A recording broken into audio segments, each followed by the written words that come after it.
सत श्री अकाल दोस्तों, जस पंजाबी ते तुहाडा स्वागत है। मैं हाँ तुहाडी होस्ट गुरमीत सोडी। हर हफ्ते असी कोशिश करने कि असी तुहानू कोई डिफरेंट तरीके नाल एजुकेट करिए और make you aware of people who are doing their part in their community and bringing awareness to Sikhi, and if nothing else, just doing their part as a good person, good Samaritan out there. Well, I don't think our guest today needs an introduction from us. If I say that he's New Jersey City Councilman, we all know who we're talking about because of his accomplishments that he has done and where he's planning to go with his future plans. We're going to find that out today, and we want you to hear it right from us. Sat Sri Akal, Ravinder Singh. How are you? Sat Sri Akal, how are you? Good, thank you. It's a pleasure, of course, to have you join us here today and, of course, meet the community and talk to them and educate them about things that you're doing for the community. Thank you for having me. I appreciate it. You're very welcome.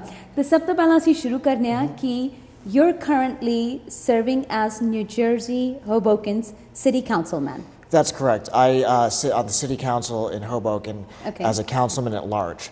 So Hoboken has a 9-member council and a mayor. 3 of the members of the city council are councilmen at large, which means we represent the entire city. And 6 council members are ward council members or district council members. So they actually represent certain districts. I'm an at-large council member, meaning that I represent the entire city. Really? Correct. Okay. Are you the first Sikh? Tusi pehle Sikh ho jehde is capacity andar serve kar rahe ho? In New Jersey, I'm the first Sikh elected official. Okay. There are a few other individuals who've obtained elective office in the United States as Sikhs, but I'm the first city councilman who's a Sikh in Hoboken, and also the first Sikh elected official in New Jersey. Wow, that's excellent. That's really good to hear. So now, is to pehla ki assi hor agge discuss kariye, pehle mainu ye dasso ki were you born and brought up and raised in this country? Yes, I was born in New Jersey and I was raised in New Jersey. Okay. I studied in California at UC Berkeley for my undergraduate degree. I did my master's at the London School of Economics in public policy and public administration, and I went to law school at Tulane in New Orleans, but New Jersey was my home. So I returned to New Jersey and settled in Hoboken. And I've lived there for about 11 years now, although my parents have come from Punjab in the 60s. Oh, wow. My father came here for educational purposes. Okay. So. And you've been, of course, you can call you New Jerseyite, so to speak.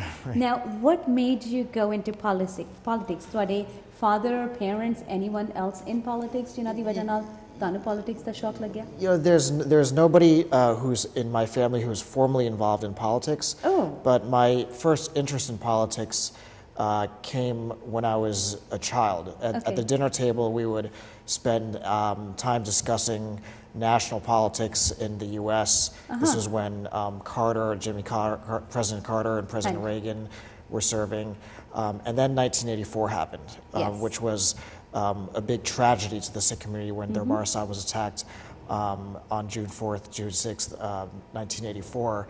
And then the riots, Operation Woodrose, which occurred during the summer of 1984. And really before that, my mother had explained to me, I was only about 11 years old, she had explained to me the disputes that were happening in India between water rights of farmers in Punjab and the injustices that were occurring that built up to June 4th, 1984. And that sent a shockwave in the community.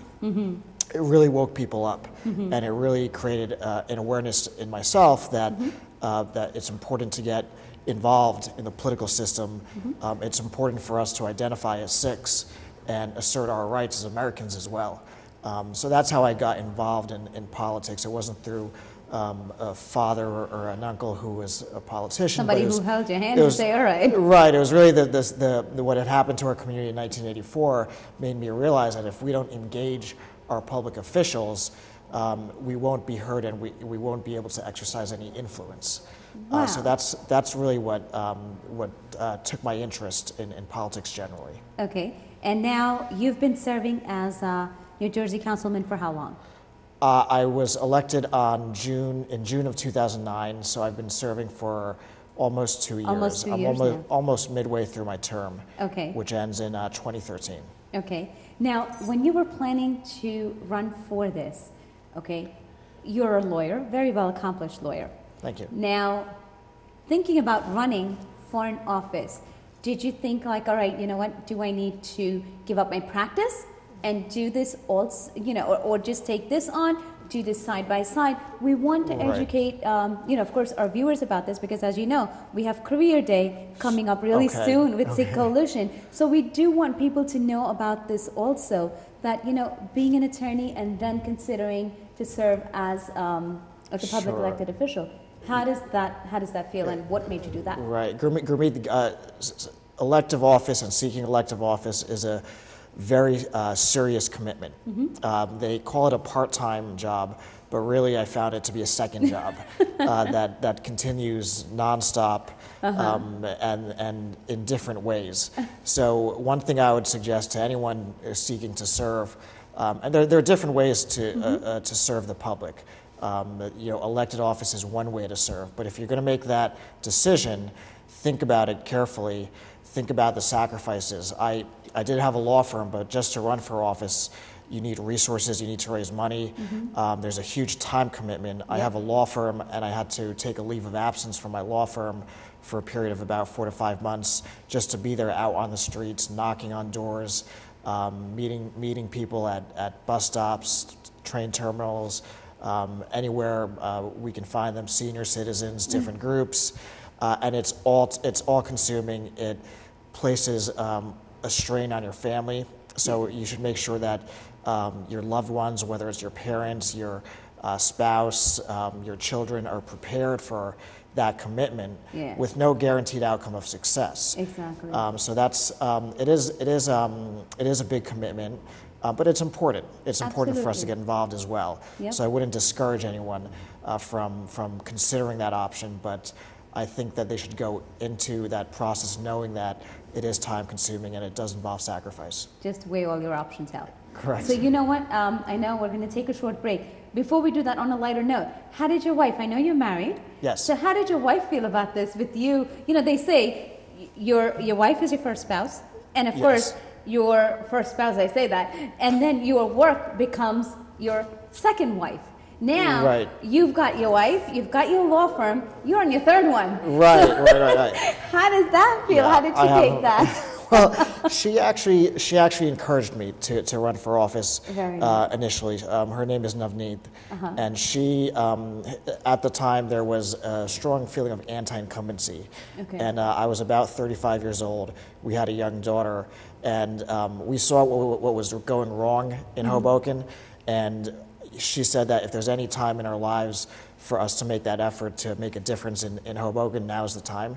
So she was one of my top volunteers. And worked very well and very supportive of me running for office. You know, that's, I think, a big thing. If you have your husband or your wife, your spouse supporting you, makes that fight a lot less painful, so to speak. Right. But because you know what, if you don't have that push at home, it can really be a burden. It's critical because of the time commitment. So make sure that you have the support of your family before going and pursuing that option. Well, that's good to know. You know what? It's nice to hear that you've got your family supporting you. Absolutely. So I'm sure that makes your job a little easier. Not that much easier, but definitely it's easier. So you know what? We'll take a short break and we'll come back, and then we want you to tell us about things that you have done for City of Hoboken and what are your future plans. Great, thank you. Alrighty. Stay tuned. I'll take a break like hunai wapas aane.